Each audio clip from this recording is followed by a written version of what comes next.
Baik, bismillahirrahmanirrahim. Assalamualaikum warahmatullahi wabarakatuh. Perkenalkan, kami dari kelompok 7 mata kuliah Sistem Informasi Manajemen kelas 011. Di sini kami akan mempresentasikan hasil dari kerja kelompok kami, yaitu materi mengenai Customer Relationship Management atau CRM. Pada pembahasan kali ini, kami membahas beberapa materi. Yang pertama itu definisi CRM, kemudian tujuan dan fungsi, komponen utama CRM, tugas CRM, kegunaan CRM untuk perusahaan, cara membuat CRM berhasil, serta contoh penerapan CRM. Yang pertama, definisi dari CRM sendiri. CRM atau Customer Relationship Management merupakan strategi bisnis melalui pendekatan bisnis untuk mengelola dan memperkuat hubungan antara perusahaan dan pelanggan. CRM ini bertujuan untuk meningkatkan kualitas layanan dan kepuasan pelanggan, serta memperkuat loyalitas dan retensi pelanggan. Dalam praktiknya, strategi ini mencakup pengumpulan data pelanggan, analisis perilaku pelanggan, pengelolaan kontak pelanggan, serta strategi pemasaran dan penjualan yang disesuaikan dengan kebutuhan dan preferensi pelanggan. Dalam penerapannya, perusahaan dapat lebih efektif membangun hubungan jangka panjang dengan pelanggan, meningkatkan produktivitas, dan memperkuat keunggulan bersaing. Untuk menjalankannya dalam sebuah perusahaan, kita membutuhkan sebuah sistem untuk mendukung lancarnya kegiatan manajemen hubungan pelanggan ini yang disebut dengan sistem CRM. Sistem ini adalah sebuah aplikasi yang digunakan untuk merencanakan, menjadwalkan, dan mengontrol atau mengendalikan aktivitas-aktivitas penjualan dan pasca penjualan yang terjadi dalam suatu perusahaan. Selanjutnya ada tujuan dan fungsi dari CRM. Yang pertama adalah tujuan dari CRM sendiri. Tujuan dari CRM yang pertama itu meningkatkan hubungan antar perusahaan dengan pelanggan yang sudah ada untuk meningkatkan pendapatan perusahaan. Selanjutnya ada menyediakan informasi yang lengkap mengenai pelanggan untuk memaksimalkan jalinan hubungan pelanggan dengan perusahaan. Selanjutnya, menggunakan informasi yang terintegrasi untuk menghasilkan pelayanan yang memuaskan. Dan yang terakhir, ada menghasilkan konsistensi dalam prosedur dan proses menyalurkan jawaban kepada pelanggan. Selanjutnya, di sini ada fungsi dari CRM. Yang pertama itu dapat meningkatkan kesetiaan pelanggan. Dengan semua informasi mengenai pelanggan yang nantinya dikumpulkan bisa melalui SMS, email, panggilan telepon, website, hingga sosial media, dapat membuat perusahaan ini memahami para pelanggan secara konsisten, bisa menjawab pertanyaan-pertanyaan sesuai dengan kebutuhan mereka, dan juga mudah mencarikan solusi atas permasalahan yang pelanggan hadapi, bahkan bisa memberikan perhatian lebih di momen-momen istimewa pelanggan. Otomatis, perhatian yang kita berikan ini dapat meningkatkan kesetiaan pelanggan terhadap produk dan brand. Data yang dikumpulkan melalui CRM juga bisa menjadi bekal bagi perusahaan untuk melakukan berbagai perbaikan serta meningkatkan kualitas pelayanan menjadi lebih baik lagi. Selanjutnya ada efisien dalam penggunaan anggaran perusahaan. Dengan adanya penerapan CRM tadi dalam bisnis, tentu kita juga akan mengurangi biaya pemasaran. Mengapa demikian? Sebab setiap produk yang dikeluarkan tentu sudah menemukan pangsa pasarnya masing-masing. Oleh karena itu, kita tidak perlu melakukan survei lagi. Penggunaan CRM dalam menjalankan bisnis juga bisa membantu peningkatan pelayanan kepada pelanggan, tetapi tetap bisa mengefisiensi anggaran dana perusahaan agar tak terbuang percuma untuk layanan pelanggan yang kurang tepat sasaran. Selanjutnya ada kegiatan operasional semakin efektif. Nah, hadirnya aplikasi CRM tadi akan memberi banyak kemudahan terutama dalam mengatasi keluhan dari para pelanggan. Kita tidak perlu lagi mengeluarkan biaya administratif hingga biaya birokrasi yang mungkin saja muncul ketika keluhan tersebut tidak teratasi dengan baik.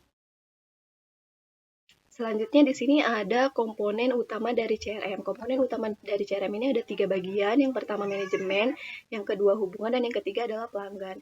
Yang pertama ini manajemen. Dalam hal ini adalah pihak-pihak yang terlibat dalam kegiatan interaksi dengan pelanggan seperti agent call center, tim sales, tim marketing, dan lain sebagainya. Nah, di sini itu membahas tentang bagaimana strategi mereka dalam menjalankan manajemen hubungan pelanggan yang baik dan tepat. Selanjutnya ada hubungan atau relationship. Di sini itu menjelaskan tentang bagaimana membangun hubungan yang baik dengan pelanggan, atau juga bagaimana untuk membangun customer relationship yang positif dengan cara selalu memberikan pelayanan yang terbaik untuk menciptakan hubungan baik dengan pelanggan, dan bagaimana memberikan solusi yang terbaik untuk setiap permasalahan dan kebutuhan pelanggan. Yang selanjutnya atau yang terakhir itu ada pelanggan atau customer. Pelanggan merupakan pusat dari alasan mengapa CRM ada dan dibutuhkan oleh perusahaan. Pelanggan di sini meliputi calon pelanggan maupun pelanggan yang sudah ada. Tentang bagaimana cara mendapatkan pelanggan baru dan tetap mempertahankan pelanggan yang sudah ada. Itu merupakan sebagian materi dari CRM. Selanjutnya akan dibahas oleh rekan saya. Terima kasih. Adapun tugas CRM dalam perusahaan, dan ini fungsinya untuk mendapatkan informasi-informasi secara menyeluruh tentang perilaku si pelanggan. Adapun beberapa tugas dari CRM dalam perusahaan, diantaranya yang pertama, menyimpan dan mengelola data pelanggan. Di sini perusahaan dapat mengumpulkan data-data pelanggan dari berbagai informasi, contohnya seperti formulir pendaftaran, terus media sosial, ataupun dari pembelian sebelumnya. Dan informasi-informasi ini nantinya akan disimpan dalam sebuah database. Dan jangan lupa untuk database-nya itu harus mudah diakses dan up-to-date datanya. Yang kedua, mengelola komunikasi pelanggan.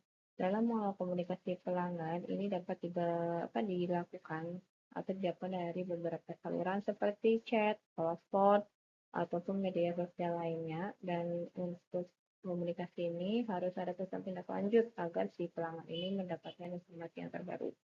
Terus yang ketiga ada menganalisis data pelanggan. Dalam menganalisis data pelanggan, gunakan data si pelanggan ini untuk mengidentifikasi tren, pola, perilaku, kemudian membuat laporan dashboard visual untuk memudahkan analisis dan pengambilan keputusan. Yang keempat, ada mengelola program loyalitas. Dalam mengelola program loyalitas ini harus menarik dan bermanfaat bagi si pelanggan. Terus yang terakhir ada menyediakan layanan pelanggan yang lebih baik. Dalam layanan ini maksudnya memberikan dukungan dan bantuan proaktif kepada si pelanggan untuk mengalokasi masalah-masalah sebelum si pelanggan ini mendapatkan keluhan.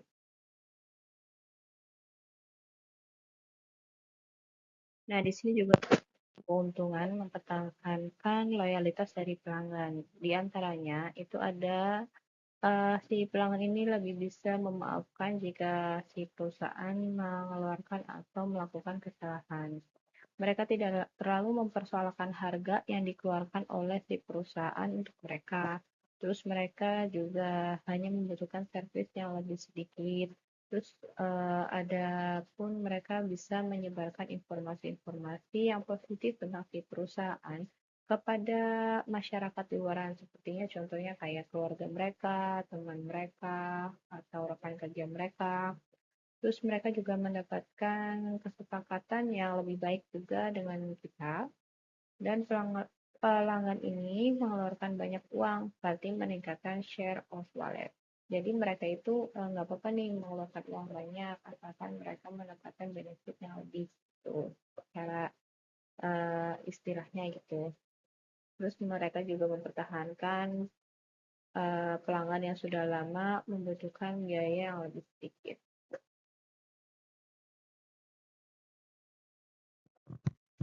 Pembagian pasar versus pembagian pelanggan. Market share versus share of customer. Strategi pembagian pasar itu diantaranya yang pertama si perusahaan harus menjual produk mereka kepada si pelanggan sebanyak mungkin. Yang kedua harus membedakan produk-produk mereka harganya dengan para pesaing. Yang ketiga si perusahaan harus berhasil menjual produk-produk mereka kepada si pelanggan. Yang keempat, si perusahaan harus mencari standar untuk mendapatkan pelanggan baru mereka. Yang keempat, menggunakan media massa untuk membangun brand-brand mereka agar lebih meliput lagi dan lebih terkenal di pasar. Yang kedua adalah strategi pembagian pelanggan. Ya, diantaranya yang pertama, perusahaan harus menjual sebanyak mungkin produk kepada satu pelanggan. Yang kedua, harus membedakan satu pelanggan dengan pelanggan yang lainnya. Yang ketiga, bekerja sama dengan para pelanggan. Yang keempat, mencari standar bisnis baru dari para pelanggan yang sudah ada. Yang keempat, menggunakan komunikasi interaktif untuk menentukan kebutuhan individu dan berkomunikasi dengan masing-masing individu. Assalamualaikum warahmatullahi wabarakatuh. Perkenalkan, nama saya Siti Nawati. Di sini saya akan menjelaskan materi selanjutnya, yaitu kegunaan CRM untuk perusahaan. Itu ada 4 jenis. Yang pertama ada B2B, yang kedua ada B2C, yang ketiga ada UKM, yang terakhir ada enterprise. B2B adalah B2B ini adalah business to business. Kegunaan CRM untuk business to business ini yaitu membantu menciptakan platform bersama untuk menjaga keselarasan mitra, vendor, dan pemangku kepentingan lain dari bisnis satu sama lain. Kemudian ada B2C atau business to customer. CRM ini multisaluran dengan fitur seperti manajemen prospek, mengirimkan survei instan, otomatisasi pemasaran, dan sebagainya, membantu B2C atau business to customer ini menjangkau pelanggan. Kemudian ada UKM atau usaha kecil menengah. UKM ini dapat memulai menggunakan CRM dengan perangkat lunak CRM yang gratis. Sistem CRM bisnis kecil menyediakan lapangan bisnis dan kemampuan bagi UKM untuk bersaing dengan pemain yang lebih besar di industrinya. Kemudian ada enterprise. Dengan fitur-fitur sistem CRM, perusahaan dapat mengurangi waktu yang dihabiskan oleh karyawan. Kemudian selanjutnya ada cara membuat CRM yang berhasil. Yang pertama itu ada membuat tujuan yang jelas. Tujuan yang jelas di sini yaitu bisa meningkatkan operasional, kemudian meningkatkan loyalitas pelanggan maupun meningkatkan penjualan. Tergantung bagaimana goals atau tujuan perusahaan yang ingin dicapai. Bisa meningkatkan efisiensi operasional maupun yang tadi yang saya sudah sebutkan. Kemudian yang kedua ada melibatkan seluruh staf yang terkait. Yang dimaksud di sini adalah tentu saja jika CRM ingin berhasil, semua pihak harus ikut berkontribusi mulai dari manajemen hingga karyawan operasionalnya. Kemudian yang ketiga ada menentukan strategi yang tepat. Menentukan strategi yang tepat dalam implementasinya seperti memilih vendor CRM yang tepat, menyediakan pelatihan dan dukungan untuk karyawan. Kemudian mengumpulkan data pelanggan. CRM ini akan berhasil jika perusahaan mampu menganalisis data pelanggan dengan baik. Data tersebut bisa berupa informasi data diri pelanggan, riwayat pembelian, atau aktivitas pelanggan di media sosial. Yang terakhir ada menggunakan aplikasi CRM. Salah satu cara terbaik untuk membuat CRM berhasil adalah dengan menggunakan aplikasi CRM yang tepat. Seperti Barantum. Aplikasi Barantum CRM memungkinkan Anda untuk mengelola data pelanggan secara terpusat dan mengintegrasikan seluruh aktivitas operasional yang berhubungan dengan pelanggan mulai dari pemasaran, penjualan, hingga layanan pelanggan. Kemudian yang terakhir di sini ada contoh penerapan CRM-nya atau contoh penerapan Customer Relationship Management. Di sini kita akan ambil contoh perusahaan Shopee. Perusahaan Shopee ini telah mengadopsi sistem CRM. Shopee memiliki basis data yang mencakup semua pelanggan dan mencatat aktivitas mereka seperti pencarian dan pembelian, sehingga memungkinkan sistem untuk secara otomatis merekomendasikan produk serupa kepada pelanggan. Kemudian, perusahaan Shopee ini juga memberikan penghargaan berdasarkan analisis transaksi penggunaan yang tersimpan dalam sistem. Penghargaan ini mencakup sejumlah tingkat keanggotaan, misalnya bagaimana tergantung pembelian di aplikasi Shopee tersebut, mulai dari klasik, silver, gold, hingga platinum. Kemudian, selain itu, perusahaan melacak proses pengiriman barang dari tahap pengemasan hingga tiba di alamat tujuan, sehingga selama proses pengiriman, pelanggan dapat memantau perkembangan pengiriman. Selain itu juga pada platform Shopee Food, pesan otomatis diterapkan ketika seorang pengantar sedang dalam perjalanan mengantarkan pesanan makanan, serta ketika pesanan telah tiba di lokasi tujuan. Sehingga pelanggan ini sangat diberikan layanan yang baik. Jadi meningkatkan customer relationship manajemennya. Sangat tepat dan berhasil. Sekian presentasi yang dapat kami sampaikan. Kurang lebihnya mohon dimaafkan. Wabillahi taufiq wal hidayah. Wassalamualaikum warahmatullahi wabarakatuh. Terima kasih.